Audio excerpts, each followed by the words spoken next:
Olá, meus irmãos e irmãs, sejam bem-vindos ao canal Vinícius Siqueira. E se você ainda não é inscrito aqui no canal, se inscreva aqui no canal e não esqueça de ativar o sininho das notificações. Todos os dias são postados vídeos abençoados aqui no canal para te abençoar. Vamos a mais uma palavra do Senhor. Kenneth Hagin, o poder de crer corretamente. Crer certo ou errado. Crer com o seu coração, seja para a salvação, batismo do Espírito Santo, cura ou uma resposta de oração, é uma única maneira de você poder receber qualquer coisa de Deus que não seja através de uma manifestação dos dons do Espírito Santo. Mas você deve entender que esses dons operam somente quando há vontade do Espírito, e não de acordo com nossa vontade ou desejo. 1 Coríntios 12, 11. Portanto, crer com o coração é o único modo pelo qual podemos exercitar o receber de Deus. Em Apocalipse 3, 11, Jesus apareceu a João e lhe deu a mensagem para as igrejas na Ásia Menor. Guarda o que tens. Diríamos, na linguagem de hoje, agarre o que é seu, mas a passagem diz, guarda. A razão pela qual Jesus disse isso foi porque ele sabia que havia um poder levantando contra nós, que se empenharia em nos derrotar e nos roubar. A fé é como o amor, só é revelada na ação e na palavra. Assim, não existe fé sem confissão, mas a fé crescerá com a sua confissão. A confissão faz várias coisas para o cristão. Ela dá direção e fixa os limites da vida de alguém. Não se pode receber algo de Deus sem fé e confissão corretas. Quando começamos a compreender isso, chegamos a algum lugar com Deus. Os 10 espias enviados a Canaã fixaram o limite das suas vidas pelas suas confissões. Disseram, nós não podemos fazer isso. Eles creram que não podiam, por isso não puderam. Israel aceitou o relatório da maioria, que em seguida passou a vagar no deserto por mais de 40 anos, uma geração inteira, em meio à vida selvagem. Mas Josué e Caleb tinham um relatório diferente. Eles creram que podiam conquistar a terra prometida. Eles disseram, subamos animosamente e possuamo-la em herança, porque certamente prevaleceremos contra ela. Números 13, 30. Aquela afirmativa fixou o limite da vida deles. Só eles viveram o suficiente para entrar em Canaã. Alguns pensam que Deus gosta mais de certas pessoas do que de outras. Isso não é verdade. Deus não tem bichos de estimação ou filhos favoritos. Ele nos ama com o mesmo amor e fez provisão para todos nós. Deus não amou mais Josué e Caleb do que os outros filhos de Israel, porque ele estava desejoso de fazer para o restante aquilo que fez por Josué e Caleb. Todos poderiam ter ido para a terra de Canaã, mas fixaram o limite da própria vida deles com a crença errada, que resultou numa confissão errada. Paulo usou Israel como exemplo ao nos exortar a tomarmos cuidado para que não aconteçam falhas por causa da nossa incredulidade. Hebreus 3, 12. Naturalmente, ele estava se referindo às promessas de Deus. Paulo disse que os filhos de Israel deixaram de entrar na terra prometida por causa da incredulidade. A crença deles estava errada. Uma das palavras gregas traduzidas por incredulidade pode também significar incapacidade de ser persuadido. Os filhos de Israel não puderam entrar na terra prometida por não conseguirem ser persuadidos a agir de acordo com a palavra de Deus. Há dois tipos de incredulidade. Número 1. Existem pessoas que duvidam da palavra de Deus por não a conhecerem. Essa é uma incredulidade baseada na falta de conhecimento da palavra de Deus, porque a fé vem pelo ouvir e ouvir pela palavra de Deus. Se não ouvem e não conhecem a palavra de Deus, não podem ter fé. Esse tipo de incredulidade se deve ao fato de as pessoas nunca terem ouvido a palavra. É por isso que muitas, completamente salvas, não creem em cura divina. Elas nunca ouviram o que a palavra ensina sobre cura. Alguns podem dizer, mas elas podem ler a Bíblia por si mesmas. Sim, podem, mas são como você e eu já fomos um dia, ensinados de um modo diferente. Estive associado a um grupo que não acreditava em cura. Desde a infância, fui ensinado que várias coisas, dentre elas a cura, não eram para nós hoje. Quando li, o assunto não ficou registrado no meu espírito, pois minha mente estava fechada para a cura divina, milagres e manifestações dessa natureza. Por isso é que se deve ter a mente aberta para a palavra de Deus. A cura para a incredulidade é estudar a palavra de Deus. Se você mesmo estudá-la, obterá conhecimento daquilo que é seu nele. Em segundo lugar, um outro tipo é falhar em ser persuadido. Os filhos de Israel sabiam que tinham de conquistar a terra prometida, porque Deus lhes dissera que ele lhes tinha dado ela, mas eles não conseguiram ser persuadidos a agir de acordo com a sua palavra. Há muitos crentes que são informados sobre a palavra de Deus, mas não conseguem ser persuadidos a agir de acordo com ela. Isso é incredulidade. A cura para esse tipo particular de incredulidade é a obediência. Você já percebeu que a maioria dos crentes são sinceros, determinados e honestos, contudo são fracos? Pode parecer uma contradição, mas não é. A razão dos cristãos serem fracos é que nunca ousaram confessar o que eles são em Cristo. Você pode saber quem você é em Cristo e o que tem em Cristo. Os filhos de Israel sabiam o que Deus dissera que pertencia a eles. Eu vou lhes dar a terra. Tudo o mais que Deus tinha lhe falado aconteceu.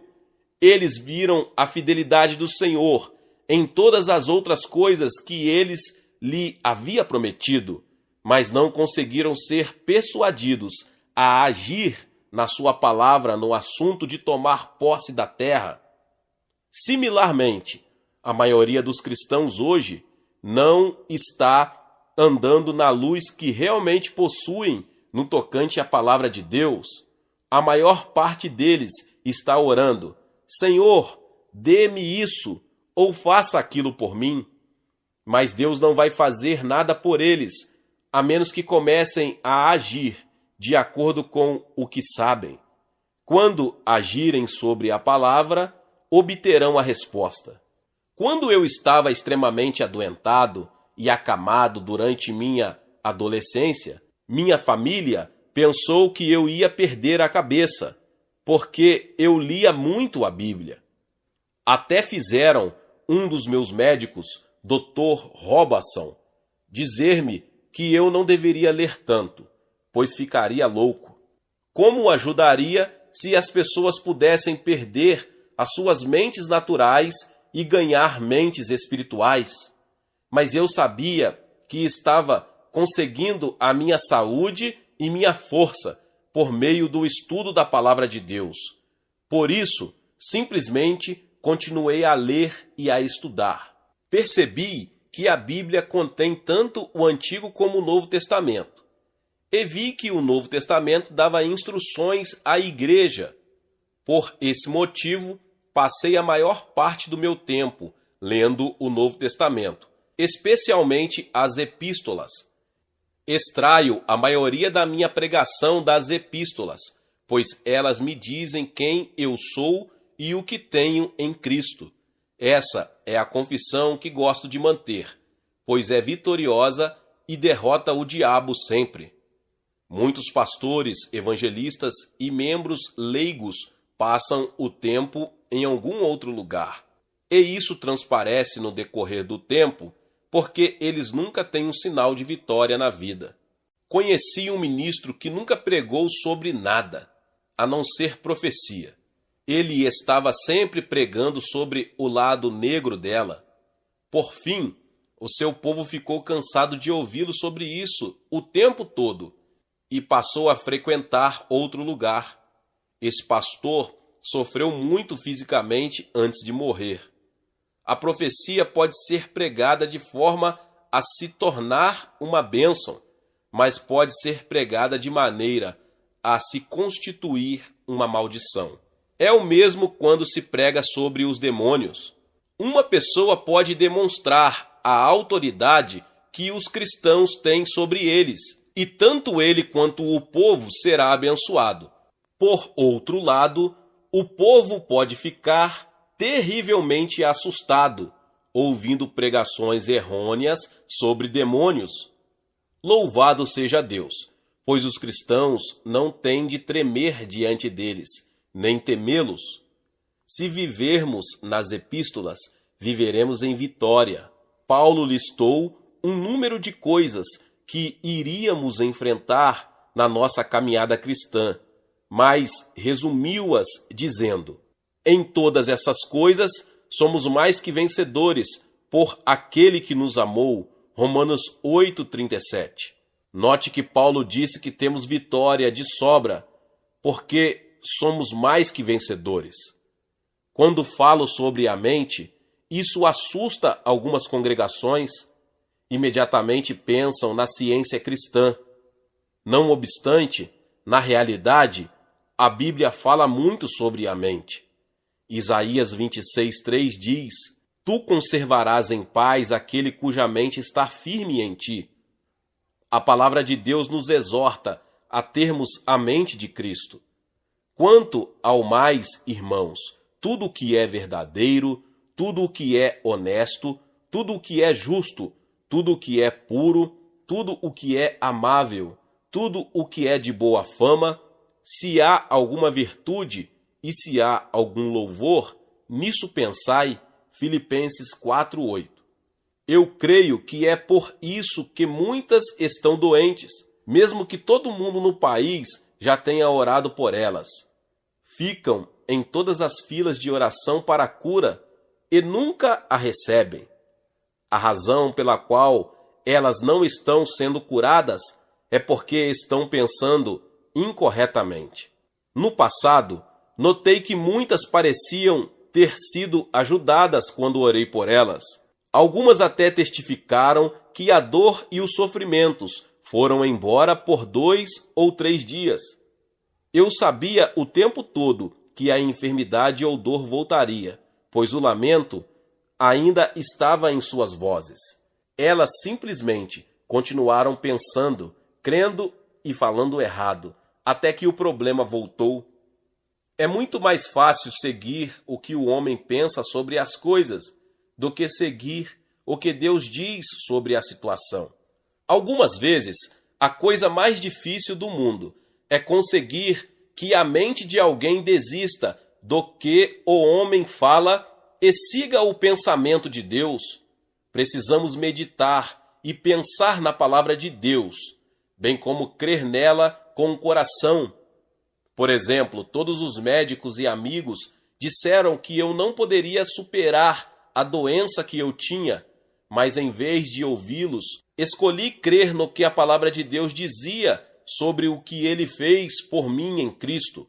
Sim, teria sido mais fácil ouvir os meus amigos, os médicos, e o que os meus sentidos estavam me contando, mas escolhi firmar-me na palavra de Deus, e hoje estou bem e saudável por causa disso. A razão pela qual a fé é tão aprisionada pelos cristãos é porque simplesmente não ousam crer e confessar o que Deus diz sobre eles. Será porque nunca leram a palavra de Deus para descobrirem quem são? Será porque ficaram parados na história passada da Bíblia, a antiga aliança, e nunca compreenderam que nós temos uma nova aliança e somos novas criaturas em Cristo, que Ele nos ama e deseja que nós tenhamos o melhor de tudo? Ou será porque estão com suas mentes tão ocupadas com coisinhas mundanas, coisas que não vão dar em nada quando ditas e feitas? Para se construir uma vida sólida na fé, você precisa acreditar e confessar diariamente o que Deus é para você, o que Jesus está fazendo por você agora à direita do Pai, e o que o Espírito Santo está realizando em você. Tudo isso edificará uma sólida vida de fé.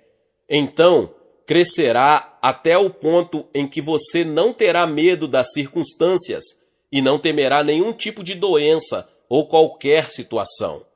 Você enfrentará a vida sem medo, será um conquistador.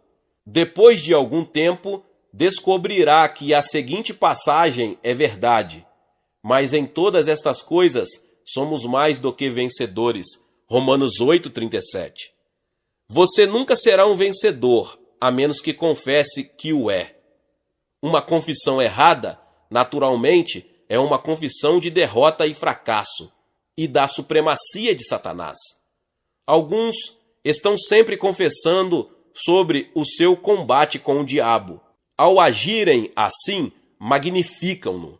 Todas as vezes que uma pessoa fala de quanto o diabo o está aprisionando, como o faz ficar doente, como impede o seu sucesso, trata-se de uma confissão de derrota e fracasso. Por outro lado, quando alguém fala das coisas boas de Deus e do que Ele tem feito na sua vida, trata-se de uma confissão que glorifica o Senhor. Vamos então começar uma vida vitoriosa fazendo a confissão certa. Uma vez, tendo dito que Deus ouviu a minha oração, nunca volto atrás. Não me importo com o que eu vejo, o que sinto ou o que os meus sentidos me dizem. Eu fico com a confissão, retenho-a com a tenacidade de um bulldog e não a solto. Penetre na palavra de Deus e fique com ela. Faça o que Jesus disse, retenha firmemente a sua confissão e lute o bom combate da fé. Não deixe o diabo manobrá-lo para tirá-lo da sua posição firme. Tenho permanecido com a mesma atitude por dias, semanas e até meses. Não recuei nem um centímetro. Fiquei na minha posição, porque sei que Deus tem ouvido a minha oração e porque eu tenho a resposta da coisa pela qual eu orei. Só uns poucos compreendem que o tipo de confissão que nos aprisiona é o errado e o tipo certo nos liberta. Não é só a nossa maneira de pensar, mas são as palavras que falamos que constroem o poder ou a fraqueza dentro de nós. As palavras nos traem, nos mantêm cativos ou nos libertam. As palavras se tornam poderosas na vida de outros. É o que confessamos com nossos lábios que realmente domina nosso ser interior. Se falamos sobre doença, é porque cremos na doença.